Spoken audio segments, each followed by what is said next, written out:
আজ কবিগুরু রবীন্দ্রনাথ ঠাকুরের ১৬৫ জন্মবার্ষিকী উপলক্ষে বইবন্ধু অদ্রিজা দুটো এমন বই নিয়ে এসেছে যেই বইগুলো আমার মনে হয় সকল বাঙালির পড়া দরকার।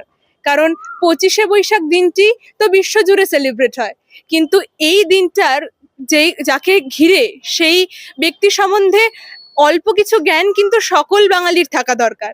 তাই দুটো এমন বই আমি এনেছি যেগুলো আমার মনে হয় বয়স নির্বিশেষে সবার পড়া দরকার। যেমন ছেলেদের রবীন্দ্রনাথ যামিনীকান্ত সোমের লেখা, এইটা আমি পড়েছিলাম যখন আমি ক্লাস 4-এ পড়তাম।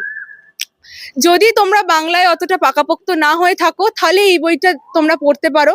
এখানে রবীন্দ্রনাথের ছেলেবেলা ঘিরে অনেক ইনফরমেশন তোমরা পাবে, আর ওনার জীবনের সুখ দুঃখ বা ছেলেবেলার সময়গুলো কেমন ভাবে কাটতো সেগুলোর একটা ডেসক্রিপশন পেয়ে যাবে, কিছুটা কনসাইজ করা।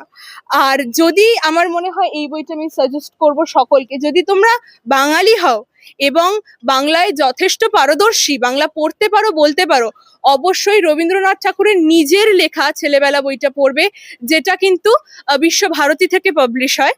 আর এই বইটা পাওয়া মানে তোমরা অনলাইনে এবং কলেজ স্ট্রিটে সব জায়গায় পাবে। খুব কমন একটা বই, খুব পাতলা একটা বই, এবং এইটা কিন্তু রবীন্দ্রনাথ ঠাকুরের ছেলেবেলাকে কেন্দ্র করেই, মানে এখানে রবীন্দ্রনাথ ঠাকুরের অ্যাডাল্টহুড বা মানে যৌবনের গল্প নেই, এখানে ওনার ছেলেবেলাটার গল্পই আছে। উনি ছেলেবেলায় কিভাবে সময় কাটাতেন, কিভাবে ঠাকুর বাড়িতে ওনার দিন কাটতো, সেইটাই এই বইয়ের ফোকাস, এবং প্রচন্ড মজাদার একটা বই। রবীন্দ্রনাথ ঠাকুরের লেখা কাজেই কেমন সেইটা বলার আমার দরকার পড়বে না। তাই আমার সকলকে অনুরোধ যে রবীন্দ্রনাথ ঠাকুরের জন্মদিনের দিন শাড়ি পরে বাঙালি সাজার দরকার নেই, ওনাকে নিয়ে চিন্তা ভাবনা এবং ওনার লেখার মর্যাদা যদি আমরা করতে পারি, তবেই আসলে রবীন্দ্রনাথ ঠাকুরের জন্মদিনটার সঠিক সেলিব্রেশন বা সঠিক উদযাপন আমরা করতে পারবো।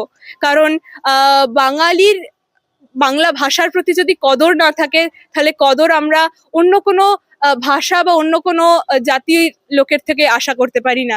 তাই আমার চ্যানেলে যারা বাঙালি দেখছো তারা অবশ্যই এই দুটো বই পড়ে দেখো। রবীন্দ্রনাথ ঠাকুরের এছাড়াও অনেক গল্প আছে, গল্পগুচ্ছ, তারপর জীবন স্মৃতি, এই বইগুলো তো অবশ্যই পড়ে রাখতে পারো। কিন্তু যারা ভারতবাসী এবং রবীন্দ্রনাথ সম্বন্ধে একটু জানতে ইচ্ছুক, তারা এই দুটো বই অবশ্যই পড়ো। আর এটা তো অবশ্যই আমার রেকমেন্ডেশন থাকবে। আজকের ভিডিও এখানেই, দেখা হচ্ছে টিনটিনের সিরিজে।